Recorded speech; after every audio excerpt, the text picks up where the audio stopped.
Welcome to Tales, Tunes, and Tomfoolery starring Jerry Springer, along with Gene Galvin and me. I'm Megan Hills. We're recorded live in front of a brilliant studio audience at the Folk School Coffee Parlor in Ludlow, Kentucky. My daddy and here he is, finally, ladies and gentlemen, the one and only Mr. Jerry Springer. Oh, thank you. Yeah, I apologize for, well, people that are watching us live will know that we're starting 40 minutes late. Yeah, 40 minutes late. Well, the and you've probably had the same problem. The fuel cap on your plane. Yeah. I said my Cavalier had the same issue. It was really a problem. It snapped off. Yeah. And but we didn't know about it until I finished taping the show. Well, until you got a call from the state trooper in Tennessee that someone got hit in the head with a cap. Somewhere in the atmosphere there is a flying fuel cap. And it's your fault. But it came off, so we can't. But I didn't know about it because we landed last Sunday night in Stamford to do the show, so we didn't know anything. It wasn't until they were ready to take off today that they noticed it was, or when they fueled up, that it was missing. And so it's too dangerous to take it. So this was, and you're going to feel sorry for me, I had to fly, what do you call it, an airline? Commercial airport. Commercial? Airport Where terminal. where they had other people on the plane? Yeah. He didn't know the pilot personally. Where did privacy go? My heart breaks for So you each and week I went a to little a more. place they call LaGuardia. Yikes, that's not good. Yeah. That I do feel bad for Oh, you. man. Although I will say there was somebody in our audience here tonight that traveled a little bit longer than you. We actually have somebody who listens to us in Australia. Wow, who is bless here you. with us Where? this evening, Stuart from Hey, Newcastle, Stuart from Australia. Australia. So he had a longer, and he drove here from Mason tonight, which is another hour or so, hour and a half with traffic. Wow. So yeah, Thanks. But listens to us in very cool. Australia. Where in Australia? Newcastle. He says Newcastle. He's not on mic, but Newcastle. Newcastle, yeah. Australia. Yeah. Yeah, so That's very cool. Yeah, yeah. Well, welcome. It's nice to have you with us. He speaks English, so you're good. Yeah. They speak English down there. You're solid. Are there any houses for sale down there? For those of us who Need to get out. need to get out. Hey, I brought, in fact, this record, and we have, I think, referenced this before, but I actually think this is very cool. Tell me the date. I'm holding up this record A piece of antiquity. on the label Mahogany Hall, which was a coffee shop, basically, that you sang in. Yeah, it was up in Mount Adams, which was A real kind of Greenwich Village neighborhood of Cincinnati. right. And when I was here, it was the summer of exactly 50 years ago. It was the summer of '67.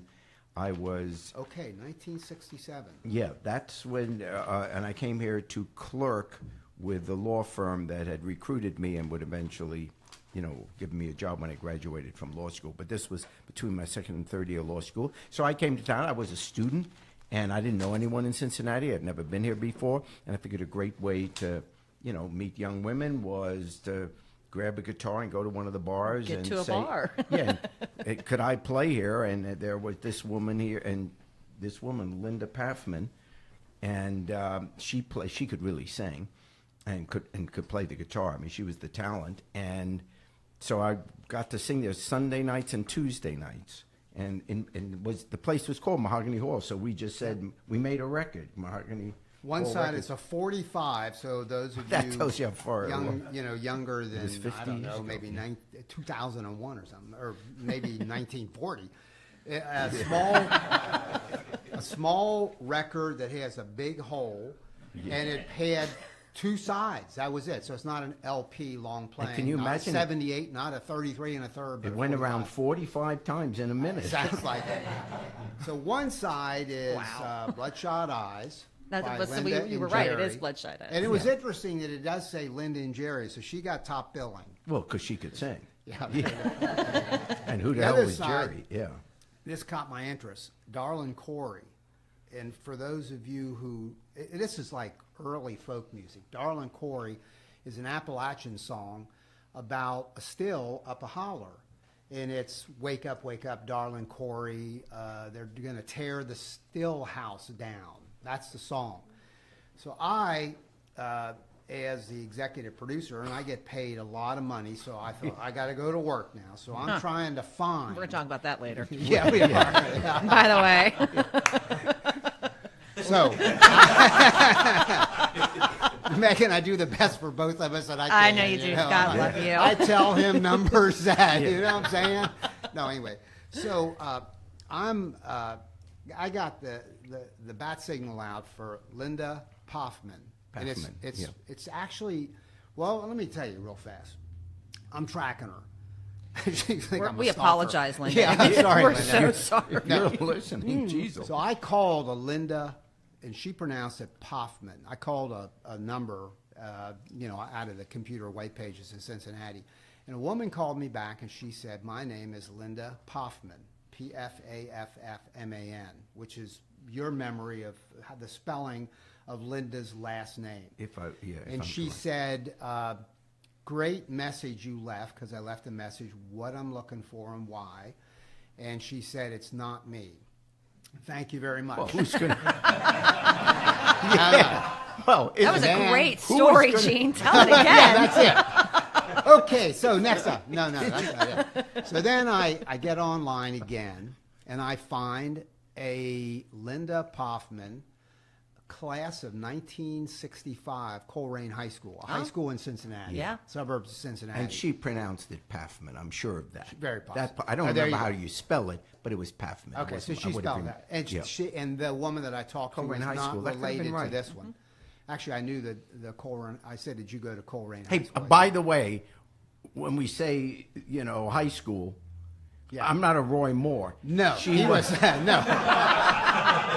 Singing Jerry at was only high 18. school, ladies. Jerry was 18. Yeah. Well, no, because if she graduated high school in 65, then in 67 she was 18 or 19. Yeah. And I just sang with her, and I was 24. That's all he did is sing with her. I mean, come on, I just sang with her. Back off. Hands where we can see. Just sang with her. Yes.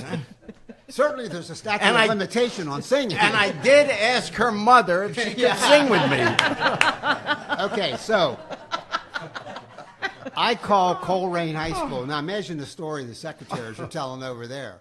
Because I call them, and I told them the same deal. I do this podcast with Jerry Springer and Megan Hill, so I always want to bring you in. Thanks. You don't need me a to little do that, cover. really and truly. No, I You know. can leave me right out of that. So they give me the name of the alumni director. I call him. He calls me back, and he said, yeah, there was 1965, this Linda Pfaffman, and the date all sounds right, and but we have no contact information. So I have not yet found her, but I am. We're going to put her on the website. She was an attractive young lady. She could, well, even if she wasn't, she could be married. Well, we think she probably have a is, different and have a last different name. which Yeah. is why I'm having trouble tracking her down. But look, let's bring this in for You're a Linda. regular The reason I detective, want I'll to tell find you. her, I want to bring Linda in Oh, here. she would sing here. And I want Linda and Jerry and Casey. Where are you, Casey? We need Casey to back up, and Maria Corelli and some of the people, the folkies that are hanging around here, to back you guys up. And I want to have you do Darlene Cory, and we're going to make another record. I would honestly We're have to making a learn it record. all over, because if you held a gun to my head and said, sing Darlene Cory, I don't even have a clue how it goes. Sure, we will. It was 50 years ago. We will I didn't- teach you. I don't know why I could sing it Yeah. right now, hand me a guitar, and you can't, but we're going to teach you how to do it. Actually, Linda, she has a tie to my life now that I think about it. What's that? The reason I met her is she turned out to be the best friend at the time of the woman that became my girlfriend that summer. Really? And she was the one who then broke up with me and got her husband to fix me up with Mickey on the blind date. Whoa! And the rest is history. So there you have Boy, it. I know That's you've all actually been waiting very to hear cool. that. Yeah. The But storytelling tonight is No, really, that's- truly. But I was it's- thinking, it's how did I something. really meet her? And, Yeah. But that was it. I was funny. dating Shelby, that's and that was actually her very friend. That would be cool to get Well, her here's on. the third leg of the stool of this whole thing about duos. So we're going to we will find Linda, and Linda will come in here. I have this faith, and we're going to redo Darlin Quarry. And then I realized we had a duo about 4 weeks ago here. David, do you have it still in front of you? What's the name of the duo that we have from Canada? Yeah, it's Mark Mandeville and Rayanne Richards. There you go. So those two came in. They were out traveling, performing. They performed on our podcast. Then last week we had another duo, and we hadn't had any duos that I can recall in the time we've been doing this. And I said to the couple from Canada, and I actually said it last week too, you guys make me think of a duo I remember from the folk scare of the 1960s, Ian and Sylvia, a Canadian duo. Yeah, you've talked about them. And the Yes. Canadian people said, you know, yeah, I'm honored they're you would huge. say that. We know exactly who they are. They're iconic in Canada, blah, blah, blah.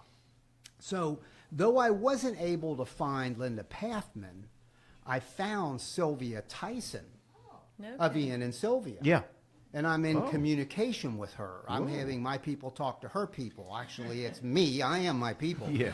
But You have no people. I have no people. You have no people. There is a reason for that you have. I mean, my wife isn't even my people. You know, I got- Anyway, next week we are going to have on Sylvia Tyson. That's really cool. I should talk try to to her. get there on time next week. I think you should be here. Check the gas cap, Jared. Check the gas cap. And to do a quick intro to her, Sylvia Tyson, by the way, wrote the song, and this goes back a ways, but there was a great song called You Are On My Mind. You Were On My Mind? Is that what the? We Five covered it. Who else did it? Oh, probably The Five, Sonny and some- Cher, probably, no, and the We Five. We Five. The We Five did that. They did that. You're On My Mind. Yeah. Yeah. Yeah. Yeah. And so she wrote that, and Ian, her husband for about 11 years, 10 or 11 years, and her singing partner for a little bit longer than that, he wrote Four Strong Winds, which is like from the folk era. It's a great classic. And Neil Young covered it. I mean, Gordon Lightfoot, No, lot they of were people. major league. Big time. And he wrote the song Someday Soon, which is written from a woman's point of view, and it was sung by people like Emmylou Harris and Judy Collins and others, Joan Baez, etc. These are some heavy hitters from the folk beginnings. And so we're going to have a chance to talk to her. She's part of a women's quartet now, and she's a novelist. She's a very interesting person. So we're going to have a phone chat with her at any rate. And we have a meeting in New York in December. I hope you still have it on your schedule. I know you do. Yeah. December 6th, we're going up to New York to meet with Paul Stuckey at Peter, Paul and Mary. Right. Oh, really? Having to That's do cool. with a joint project we may work on. So we're finding some of these old folksters and getting them to know about our show, and it's fun to talk to them and you know, talk about. They are the underpinning of the more modern time. One last thing, and I'm going to ask you about the Roy Moore controversy and our musical guest tonight, Megan. Yeah, this evening we have Michelle Hemmer and Brian. I hope I said this right. Was Nikki? Is that right? Oh, he just wrote it. It's just me. It's just Michelle. Okay, I'm sorry. All right. Well, Brian's here too. Welcome, Brian. It's my husband. It's fine. Yeah, again, Well, we she's not on mic, but she's saying, no, I'm singing, but he Yeah. just wrote Yeah. the song. Yeah, so we have We don't need Michelle him. Hemmer with us here later on this afternoon. Super. We have the writer and the performer, and we're looking forward to that. Yeah.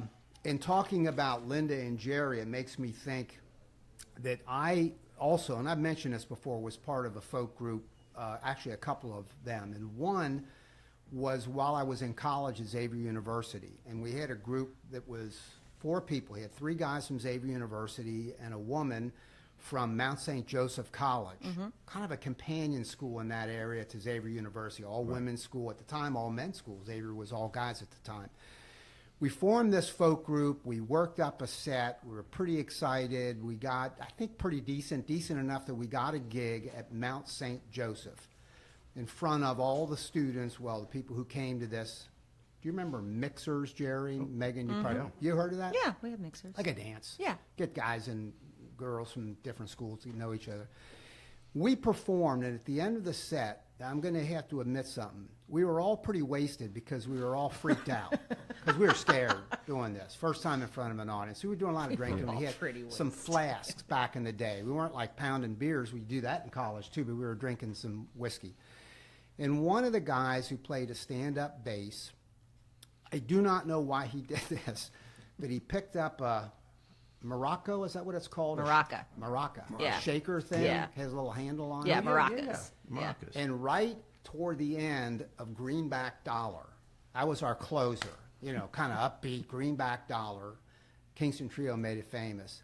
He threw the maraca into the audience and hit a Mount St. Joe co-ed right in the center of her forehead. Hard, Megan. Megan, it had the sound of a concussion. Boom. And then the beads fall And out. all I can tell you is that was our one and only performance. That was That's shocking.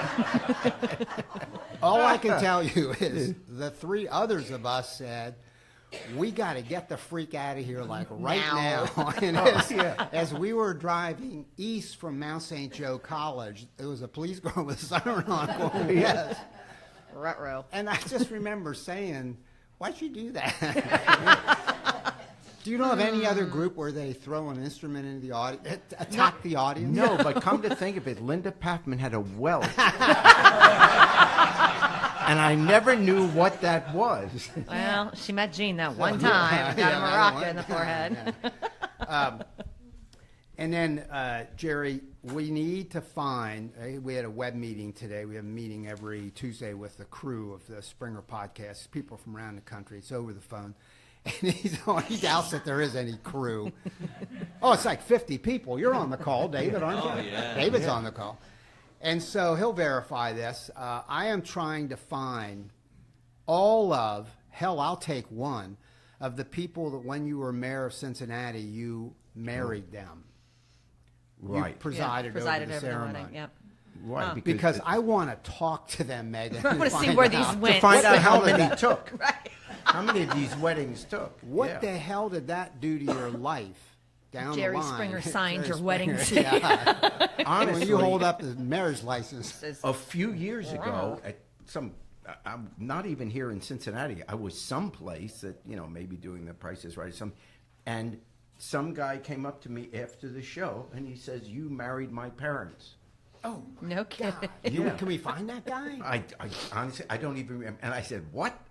And he said, "Yeah, you performed the ceremony in the mayor's office when my mom and dad got married."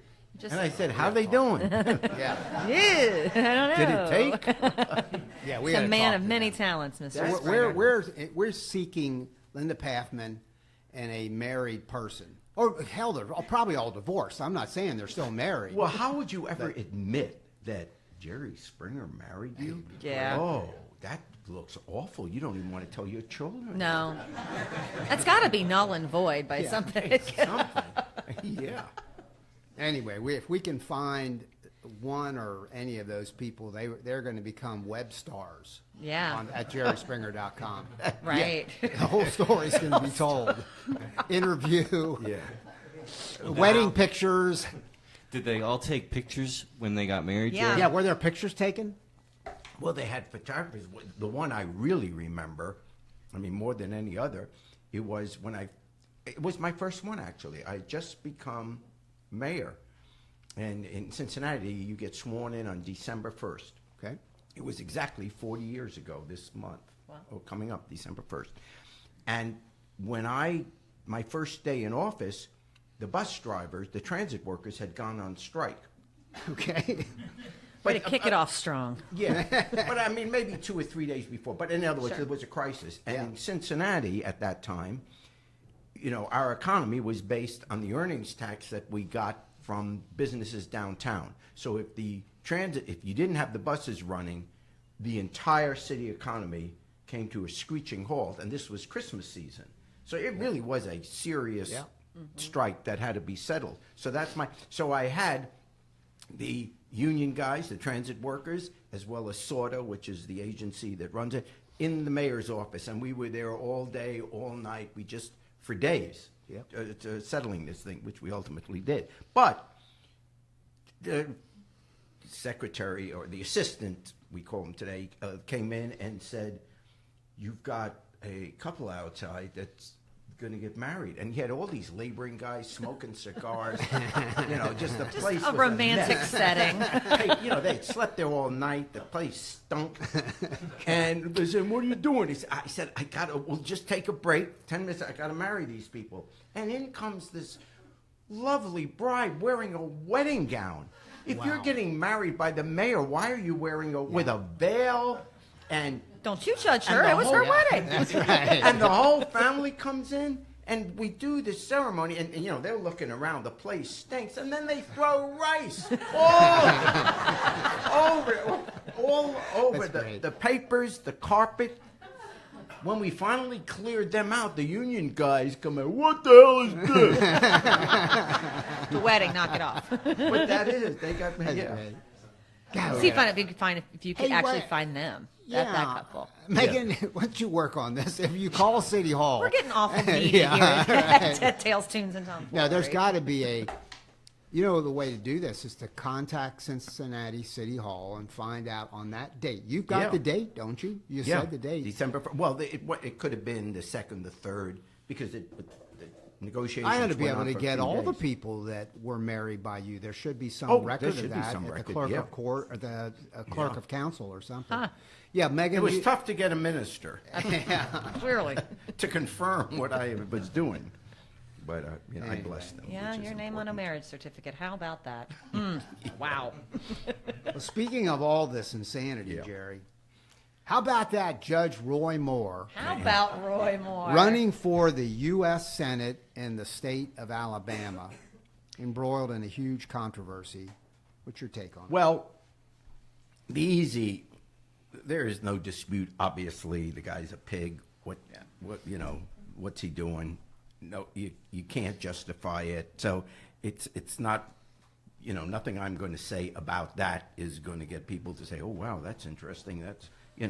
That's the easy part. But I think, and maybe it's part of the crisis that we have in America in a larger sense, I really think that fundamental Christianity took a hit. Not the doctrine. I'm not here saying anything negative about anybody's religion. But when I say that fundamental Christianity took a hit this week, it's the people that go out in the world to try and convert and have people come to their fundamentalism. The people who profess to say, "This is God's word, this is what we believe, this is the center of my life." That's what took a hit. Because whether you have religion or not, or whatever your religion is, it is hard to fathom that anyone, let's say with Christian beliefs, can think that it's okay what Roy Moore did. And yet he's got supporters in Alabama. A lot. Some people think, now by the time most people hear this podcast, he may already be out. He may have dropped out of the race or whatever. But the fact is, if there is an election, he could win in Alabama. An overwhelmingly right-wing Christian state. And so I just want, and look, by the way, I'm Jewish, but in my family, I have a wing of the family that's fundamentalist, wonderful, loving people. So I'm not attacking the religion. I'm attacking, in a sense, the people that profess this and still turn around and start making excuses for Roy Moore. Now, Republicans, if you're not from the Christian right and you're just a member of the Republican Party, I don't condone what they have done, but I understand why the Republican Party has been slow to condemn Roy Moore and get rid of him. And, the most basic reason is that Republicans only have a 2-vote majority in the Senate, so they can't afford to lose that seat. So the people that aren't religious are thinking that we've got to somehow hold on to that seat. This is a crisis. And so they come up with excuses. And the first excuse, of course, is, what are you talking about? Democrats do the same. Harvey Weinstein, Bill Clinton, and all that. Well, number one, Harvey Weinstein. Nobody is suggesting that Harvey Weinstein should be in the United States Senate or be in any elective office. No one on the left is supporting what he did. Bill Clinton is a tougher issue, and I got to admit it's a tougher issue. But it's not hypocrisy, because the people on the left at the time all this was going on weren't the ones running around the country preaching sexual morality. They're not the one that says we shouldn't have birth control, we shouldn't be teaching kids about sex, we shouldn't be, in other words, the hypocrisy comes from those who preach the sanctity of, let's say, what is written in the Bible, and then do just the opposite behind closed doors. And so that makes it a little bit different too. But secondly, it has no relevance in this case because the women that are speaking out, number one, they're Republican, by the way. They've all stated that they're a Republican. But two, there's no reason not to believe them. Their story, they gain nothing from this. I mean, they don't get one penny out of this. They don't get any political advantage of this. This is a horrific thing for a woman suddenly to have to go public, and these aren't public people, and have the New York Times there and the whole world looking at them. Well, certainly as a male, there's no way I can pretend to speak for what women must be feeling. Those women must be feeling with this.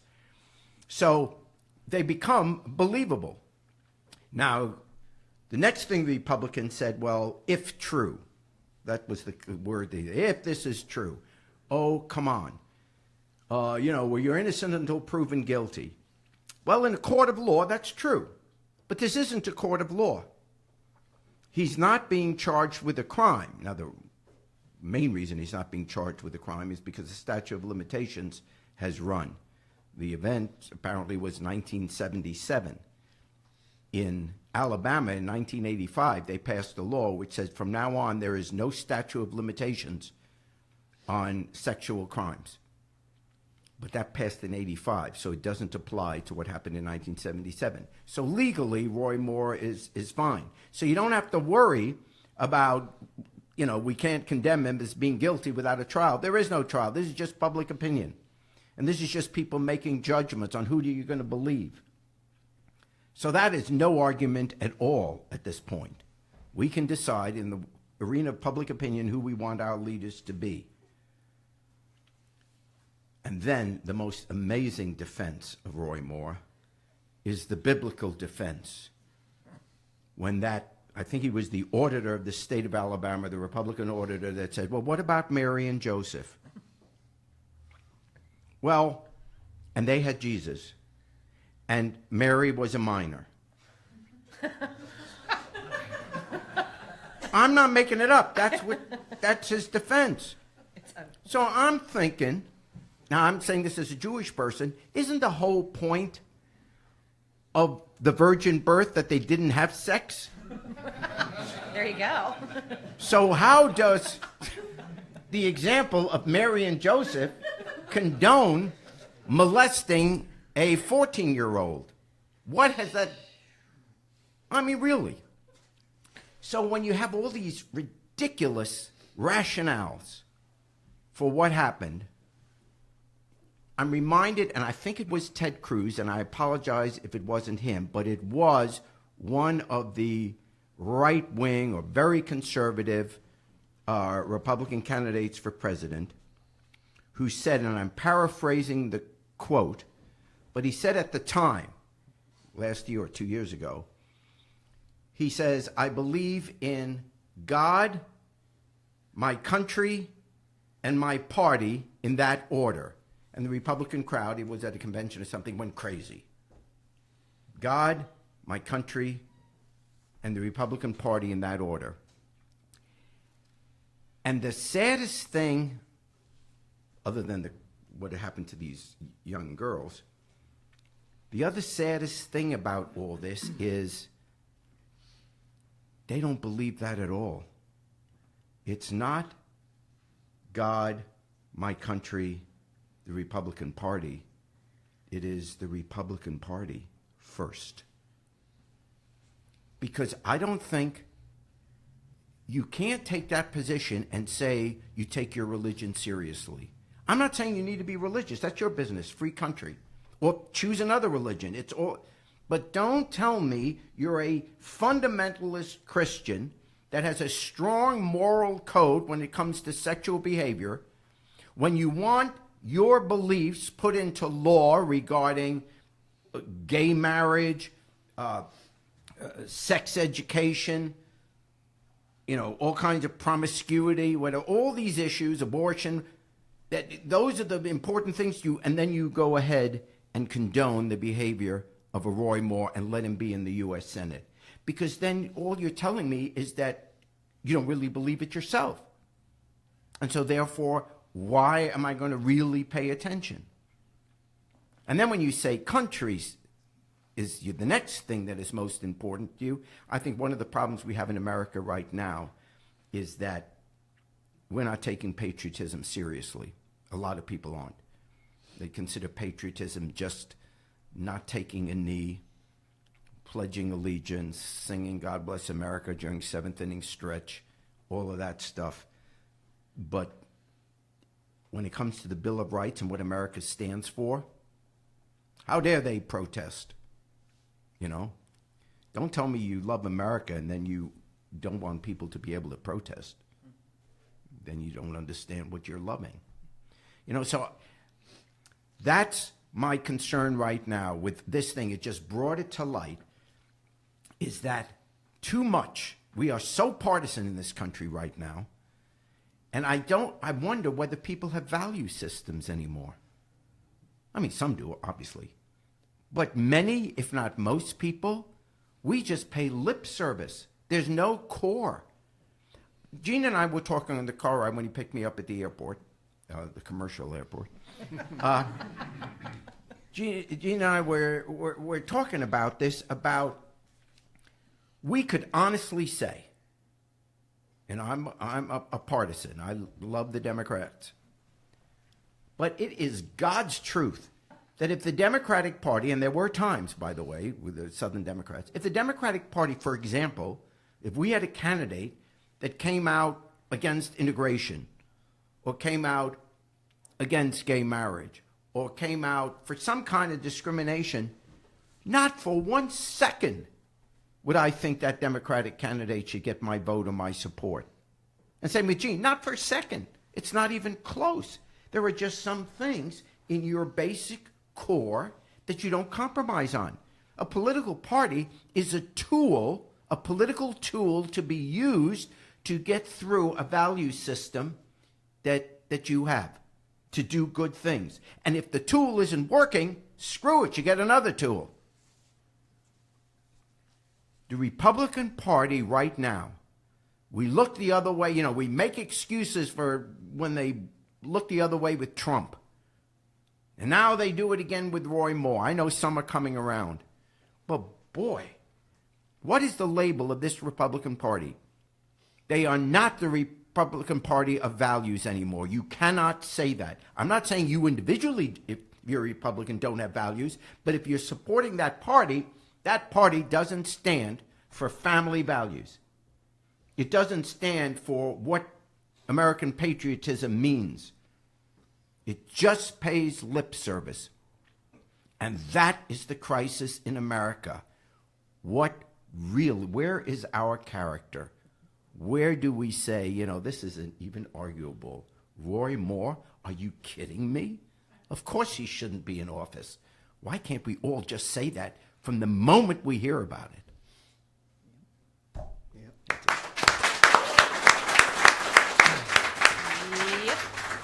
Thank you, Jerry. All right. Well, we do have just Michelle Hemmer. No one else coming up to the mic with her this evening. And Michelle has not been with us yet. So let's... I have not. Yeah, so tell us a little bit about yourself. Hello. And yeah. Well, I know that I'm from California. I moved here from Los Angeles, but I'm Ohio born. I was born and raised in Ohio my whole life, and then I was in California for like 15 years.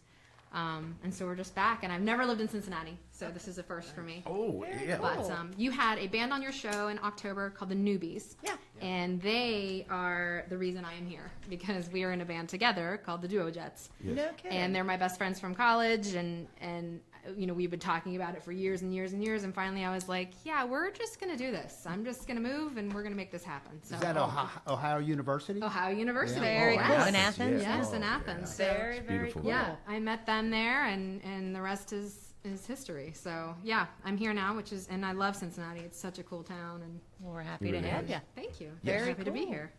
Well, your first song this evening Ludlow is... I can't stand, but this is Yeah, I mean, just turn on me.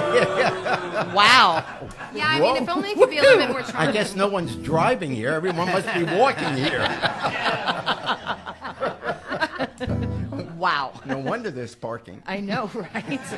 By the way, your loyalty just went... Yeah. Nothing for you, Springer. That was quick. All right, Michelle. So first song is As Good As It Gets? Yes. All right, let's this hear is it. a song about day jobs and the sadness of day jobs.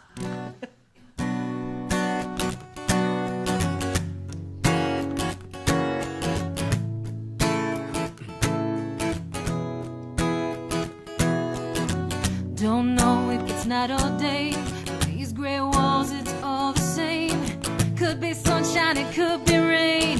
I don't know. I don't have a life, just have stuff. No matter how much, it's never enough. This glass of mine just won't fill up. I don't know. Is there a place where time is on your side? You can let it all go. Enjoy the ride. When your troubles, they're running high. Is this all there is? Is this as good as it gets?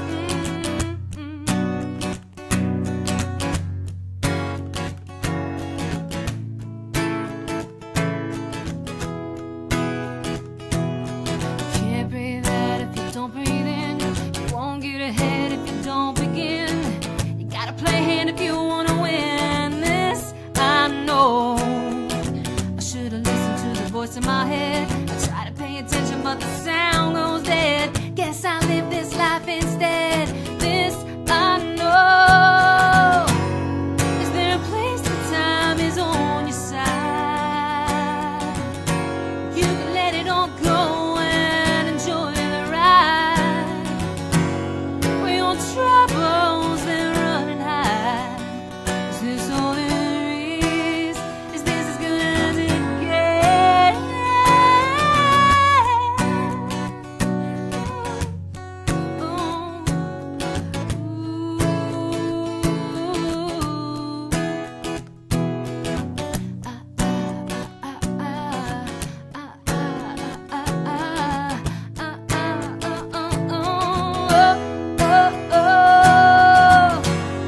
Is there a place where time is on your side? You can let it all go and enjoy the ride. When your troubles, they're running high. Is this all there is? Is this as good as it gets? Is this all there is? Is this as good as it gets? Is this all there is? Is this as good as it gets?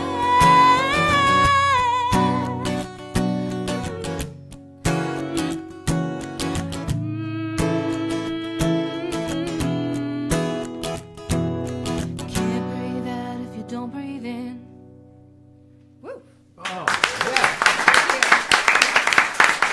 Thank you very much. And is that off of your album Beautiful Seconds? It's actually not. It's an in-progress album. but Ballerina. The next song is off of Beautiful Seconds. Excellent. But yes, Ballerina is in progress right now. And so. where can we hear more of your music? What is your website? I'm all over. I'm on iTunes, Spotify, Pandora, Michelle Hemmer. I also have a couple other albums when I was finding myself. Michelle Lynn and Dakota. You can find, there's like 4 or 5 albums. So Michelle Hemmer's the 3. how has your sound changed since you were finding yourself? Well, it's for me, I'm a harmony singer. I love singing harmony. So when I sing by myself, I'm like, oh, where's the harmony, you know? Yeah. But so I do this, and then when we play with the duo jets, we do a lot of harmonies and vocal harmonies. So I would say I got more folky, less poppy, but Yeah. Beautiful Seconds has a bit more pop to it. So yeah. Very cool. There's a Joni Mitchell quality Yeah. to your. Well, that's a huge compliment. Thank you very much. Yeah, no, it's Great. fantastic. Thank you. Thank All right, you so and our much. second song this evening, and that was written by you and Cindy Law, is that Yes, correct? Cindy All Law right. is a singer-songwriter. You should check her out too. She's amazing. She's like a combination of Karen Carpenter meets Olivia Newton-John. It's the Really? sweetest. It's like if an angel were singing, it would be Cindy Law. Very cool. Yeah, she's great. All right, our next song is called 635. Yes, and this one's depressing. All right, so everyone enjoy. You're welcome. You're welcome.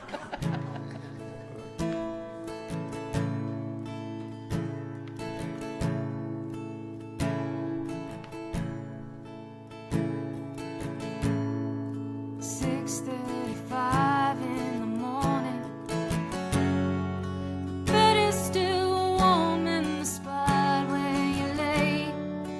I'm left alone with the memories you made.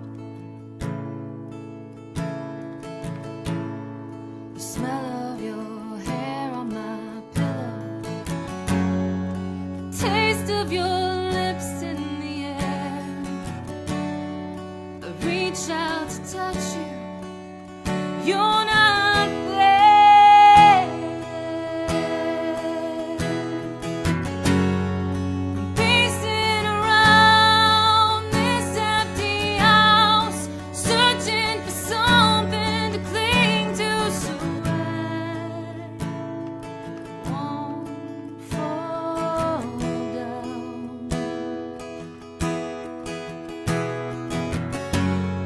Still haven't found a way to rebound, praying my knees will stop shaking so I don't fall down. Don't fall down.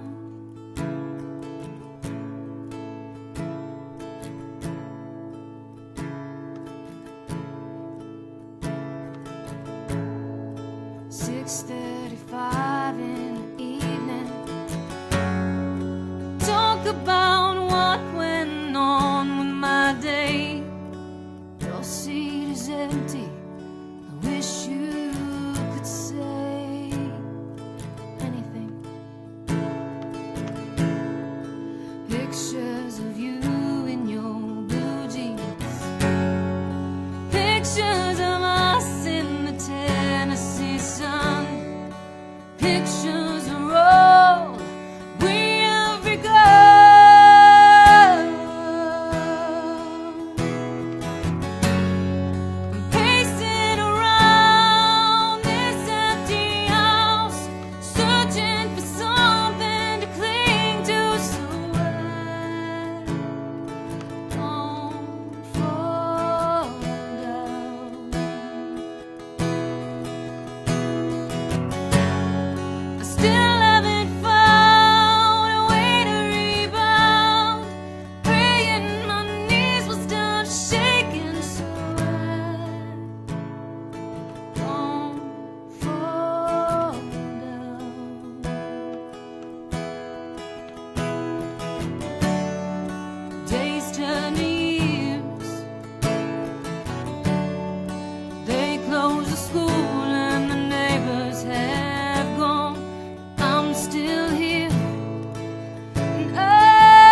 said Joni Mitchell, and I heard Jewel. Like I heard a little Jewel. Like it's just I will take all of those. That's awesome. I love it. Powerful voice, man. That's fantastic. Well, yeah, check her out, Michelle Hemmer. Check her out Facebook, Spotify, iTunes, and if you don't mind, Mr. Springer's going to jump in here with you on Down by the Riverside. So you have Joni Mitchell, Jewel. Jerry Springer. No, Yes, it works. it worked. Yeah, they're all J's. They're all J's. There we go. There's the true line. Jerry, Joni, Jewel, and Jerry. And there's a trio for you. All right, Down by the Riverside. Thank you, Michelle. Thank you.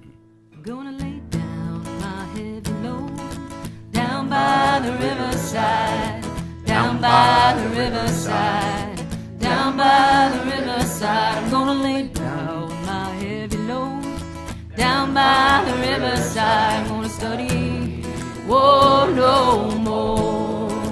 I ain't gonna study, whoa, no more. Ain't gonna study, whoa, no more. Ain't gonna study, whoa, no more. I ain't gonna study, whoa, no more. Ain't gonna study, whoa, no more. Ain't gonna study, whoa, no more.